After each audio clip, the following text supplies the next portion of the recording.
And we're off. Hello, and welcome to another episode of the Starchild podcast. I am Starchild, your host. Today we are going to be discussing the documentary film The Legend of Leigh Bowery, which features Leigh Bowery, you guessed it, who was born in Sunshine, Victoria, Australia, which is a suburb of Melbourne, in 1961.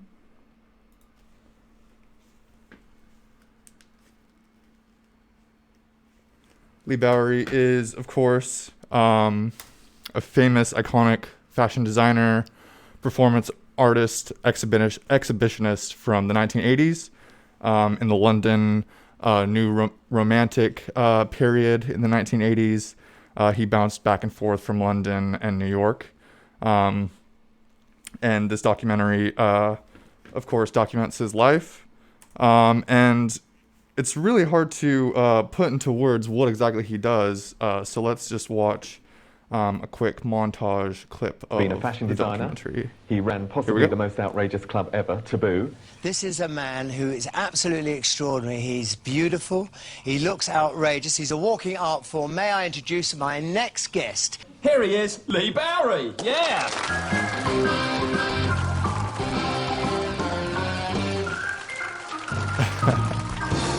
He's like this all the time. He went to fashion school in Australia, moved to London I think Leigh as a late teenager, and then would go on to be one of the most iconic revolutionary fashion designers in the 1980s, and really good and mixture, impacts 'cause he was like a bit of a thief, a bit of many a people liar, today. really mischievous. I always refer to him as a genius. This kind of involved body paint, kind of like full face, brightly coloured body paint with kind of plastic, PVC, shiny, fluorescent coloured caps, lots of glitter makeup as well, huge platform shoes. Kind of beautiful sort of irony that a character like Leigh Bowery, who is probably one of the few individuals in 20th century culture who could genuinely be described as art through anti-art, should When I heard that for the have first ended time, up I had no being idea. a Like, what model is he talking about? Art for through anti-art. one of But the in my 20th opinion, I interpret that century's as greatest Leigh painters. Bowery makes ugly Rather than, things say, do beautiful, a painting essentially. on canvas or sculpting with clay, I put all these ideas onto myself. And truly one of a kind. I mean, how often do you see that walking down the street? I love it. I always used to think that New Yorkers must wonder what London's like if people are walking around dressed like that. But Leigh was actually the only one.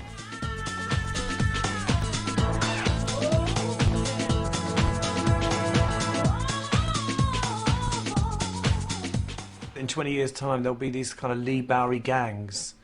There will be this kind of cult of Leigh Bowery kind of gangs in the same way like Clockwork Orange. What a good idea. So Leigh was part of the fashion, and of course, you know, he was the ultimate icon of that era, really, because he completely mixed himself in with all the different types of creative process.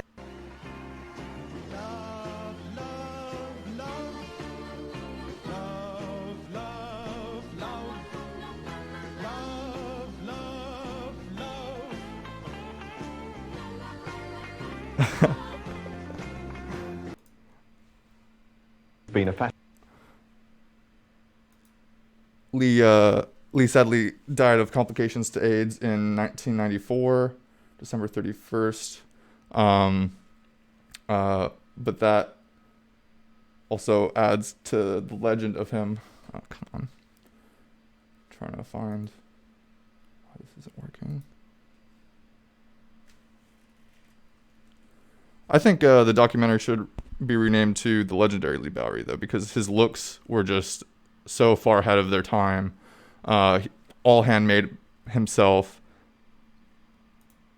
and the amount of work that he put out in the 33 years that he was alive is, to this day, pretty astounding. He had new looks every week. He even ran his own nightclub for a little over a year called Taboo in London, because he was a part of the Blitz Kids in the 1980s, which kind of morphed into the new romantic period, where there was club kids forming and creating their own kind of club-themed parties that were exclusive to people that had kind of eccentric outfits, drag, things like that. Here he is in another clip wearing his iconic morph suit that he donned many occasions. Where I'm going to buy a few little luxuries which I'm finding rather hard to live without at the moment. I'm sporting a rather angular, geometric, rather aggressive print today with a few thousand sequins scattered across it. And I think it'll be perfect to do a little bit of shopping. Well, here we are today, as you might expect, at the world's finest department store, where I'm going to buy a few little luxuries which I'm finding rather hard to live without at the moment. I'm sporting a rather angular... This is at Harrods department store in London. He would just walk around like this. I think it'll be perfect to do a little bit of shopping. You'll be seeing this look and many others. The interesting thing is he didn't really design clothes for anyone other than himself. And here we find ourselves. They weren't really meant to be worn by other people. Georgian restaurant, where I've been coming for many, many moons since I was a small boy. The staff here adore me. This rather beautiful outfit I'm wearing is a silk fabric with a floral print in reds, purples and blues. That's a scattering of rather indiscreet little sequins here and there, and I've lined it in beautiful watermelon satin. Just so eye-catching.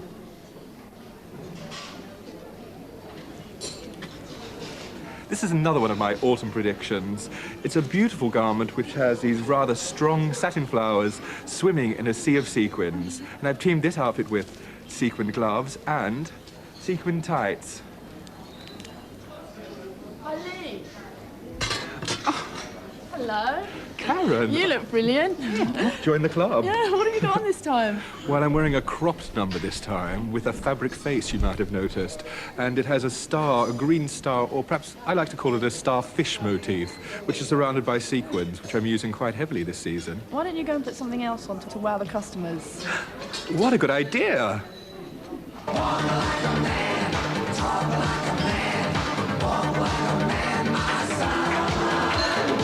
Would even change outfits in the same day, would go through 2 or 3 different outfit changes in a day.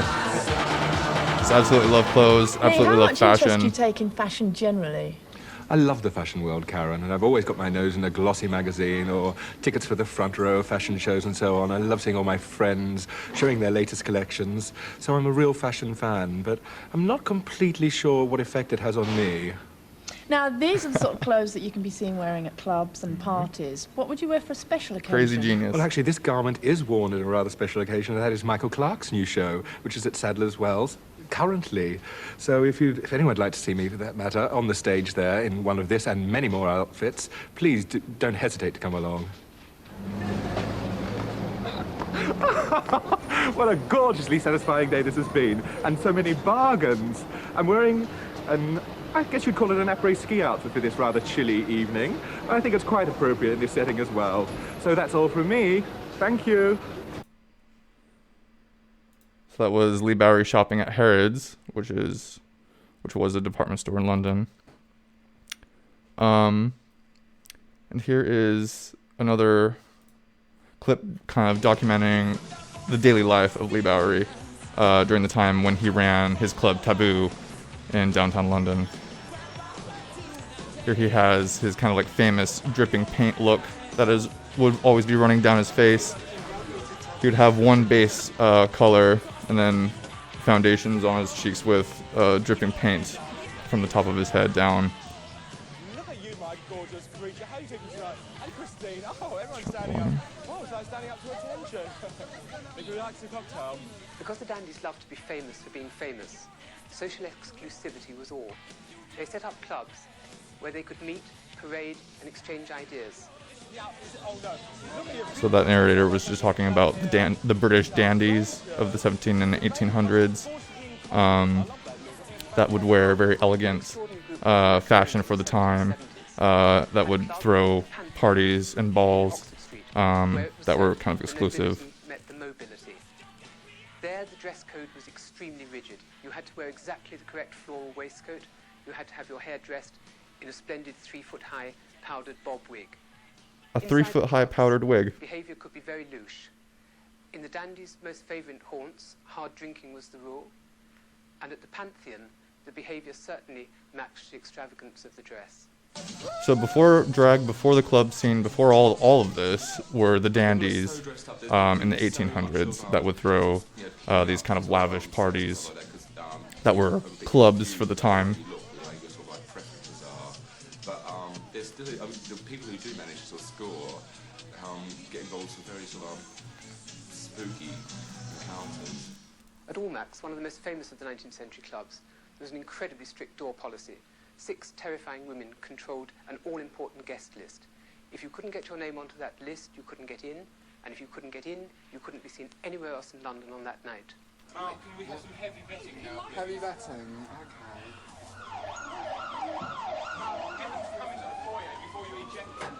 If we hadn't had a door policy, we would have closed after 3 months. I mean, we have to sort of, I'm protecting my friends really as much as anyone else. We don't want, you know, any old person to be able to come down. I mean, hopefully any old person doesn't know about it, and that's the trouble with now, because after a year, a lot of old people do know about it. So it's a bit tricky. So we had to have that sort of strict vetting policy right from the beginning, just to maintain the club's sort of vitality. Mark the doorman does most of the picking and choosing. He's a keen animal rights activist, which is why nobody in furs gets more than a sniff of taboo. You're disgusting, you're not coming in. Please go on. Well, just go away anyway. You're offending my sensibilities. Is there anything else apart from that? The fur that you look at? No, there's not. No particular. Anybody looks particularly aggressive and unpleasant, they can't come in. And anybody that wears clothes from Debenhams can't come in. Stop him for a minute. Does that mean people who really, really try and get in? Are not the No, kind if of I people see you somebody who's tried really hard and I think they're really disgusting, I'll turn them away. Will you? Yeah. I mean, I have to ask you this. Do you think I'd make it if I wasn't here with... Of course, because you're so good looking. Mind you, there is another commodity which always guarantees entry. Fame.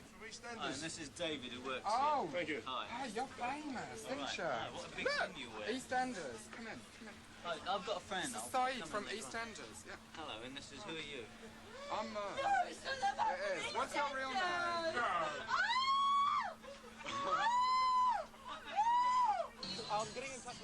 Apart from being a designer and club host, Leigh is keen to develop his talents as a performer. For a start, he's making an appearance in a film being made by his friend, the director John Maybury. Is it your gun holster?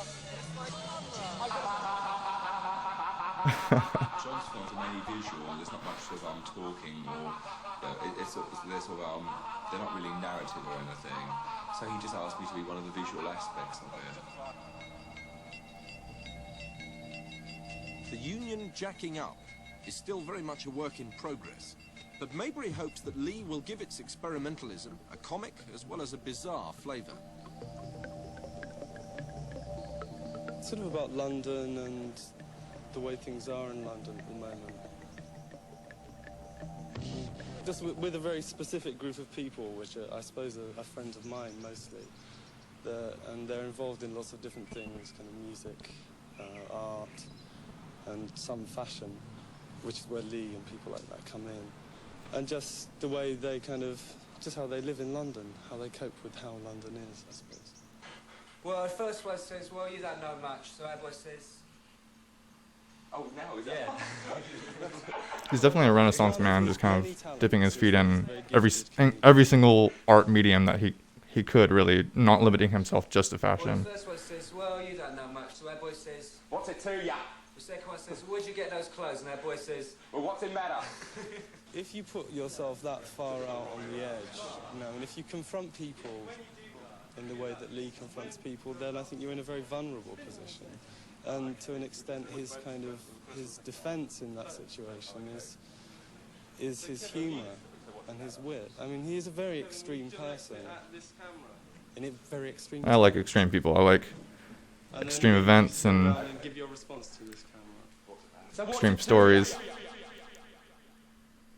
extreme art. Today's filming should have included Trojan, an artist who used to live with Leigh. He helped Leigh decorate the flat and still models his makeup and clothes.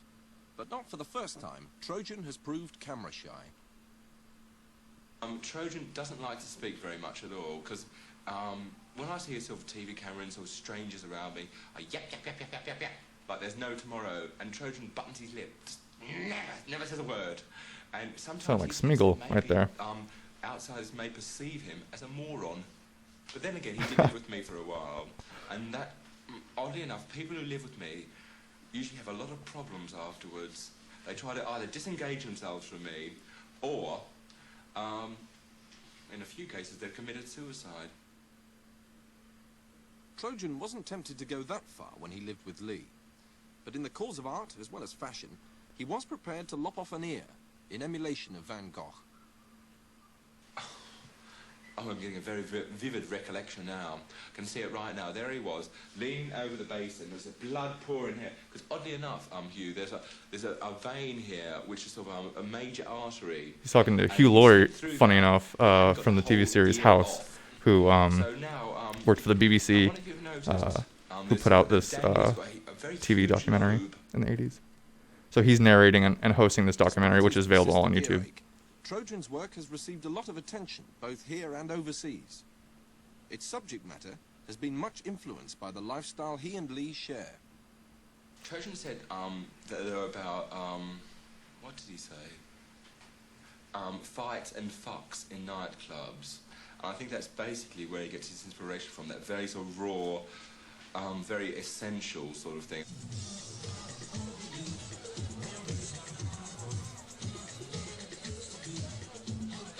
On top of all his other ventures, Taboo has been a great success for Leigh.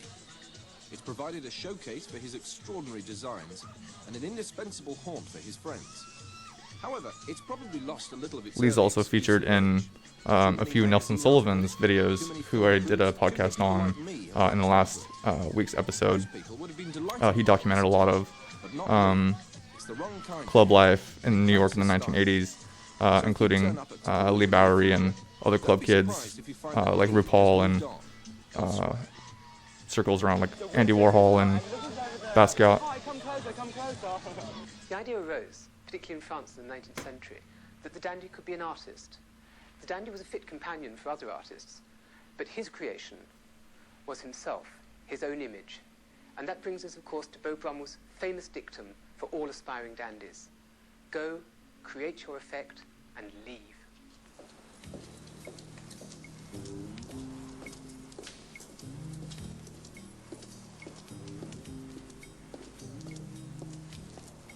Leigh Bowery has a famous quote saying that flesh is his favorite fabric, and he made his body his canvas, essentially. Look at me trying to explain myself, that's a bit of a problem. I think the fact that I am, you should be very grateful for.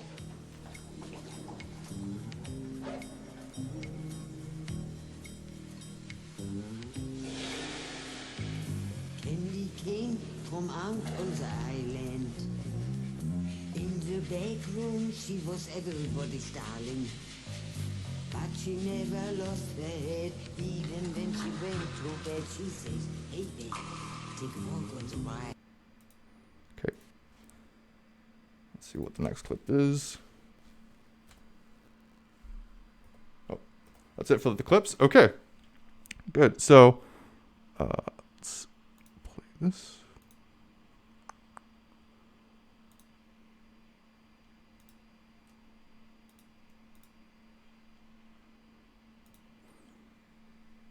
I'm trying to show my favorite looks, but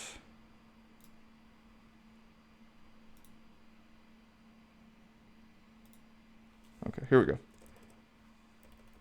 Okay, so in the beginning, he covered himself in kind of one base color in the early days, you know, starting with just everything he could find around him as far as fabric and just making looks out of anything that he can get his hands on. And so here he is with a pretty simple polka dot look, all one color. While he does look very chaotic, he is very methodic in every look that he pulls off, because he sticks to kind of a system that he has of just only using a handful of primary colors for every look. So it is more organized than it may seem. Here he is then experimenting with headgear, a flesh-colored belt with light bulbs on the side of his head. So he would definitely stand out in the middle of a nightclub dance floor. And almost this Sesame Street Big Bird outfit with bright yellow feathers, and I just love it. Here's another shot of the same look. Glitter eyebrows and accentuated red lipstick with white face paint. Here's another one of my favorite looks during the phase of the dripping paint down the side of the head from the top. Almost looks like a drag jester in a way. Very beautiful. Another black and white photo of the dripping head paint.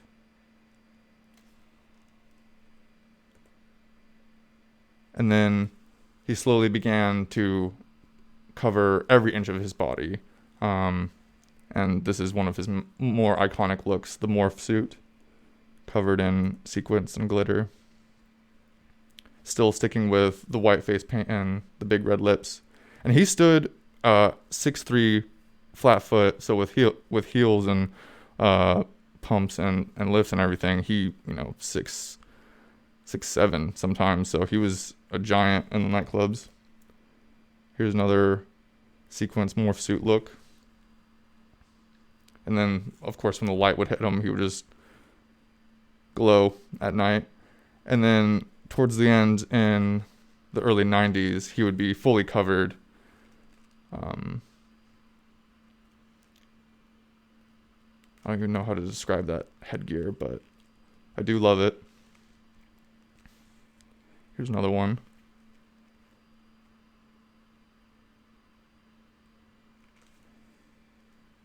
He would love to accentuate certain body parts that weren't being accentuated at the time. So he would have a big belly or a big butt, giant shoulder pads, or giant kind of pillow feet.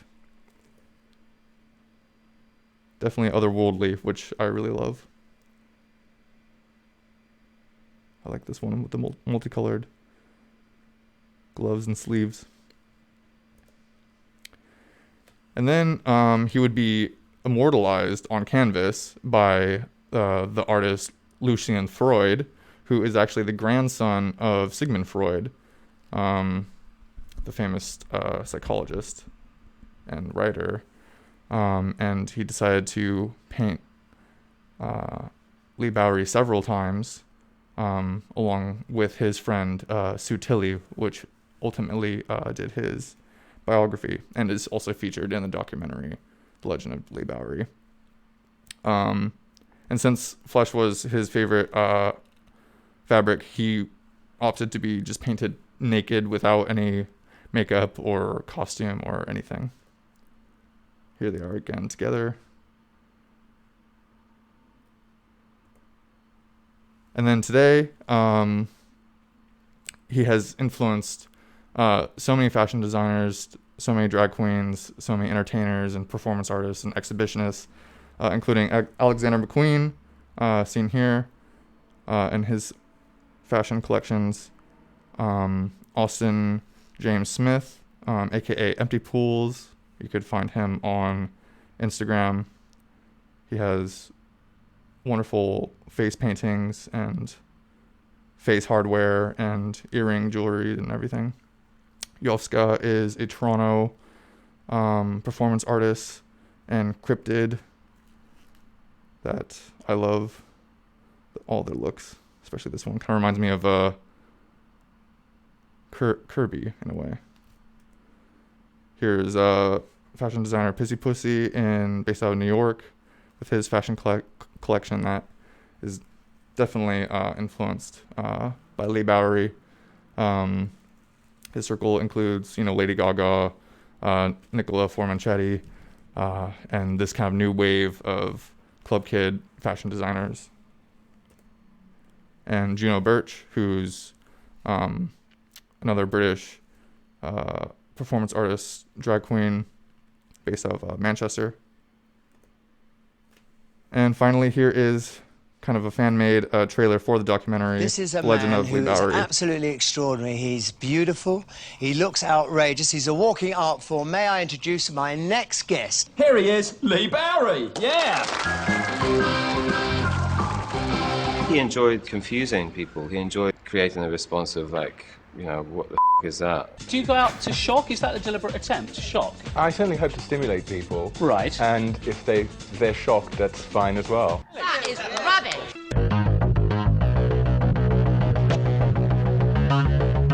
He didn't just want any old person wearing his clothes. He was his own best creation.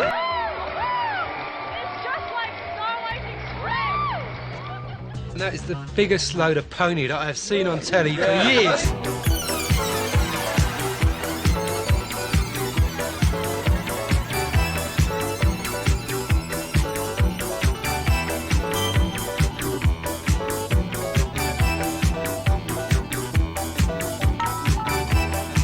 So that is the Legend of Leigh Bowery. Thank you so much for watching. I'm Starchild, your host.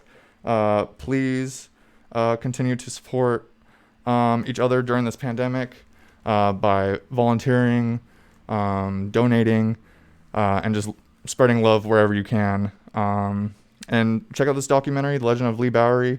I would like to name it The Legendary Leigh Bowery because his looks were just so far ahead of his time.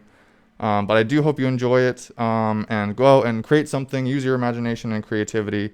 You can find all of my information and links in the description below, including my website. Go there. I have custom-made designs. And stay tuned for another weekly podcast. So thank you so much for watching, and I will see you again next week.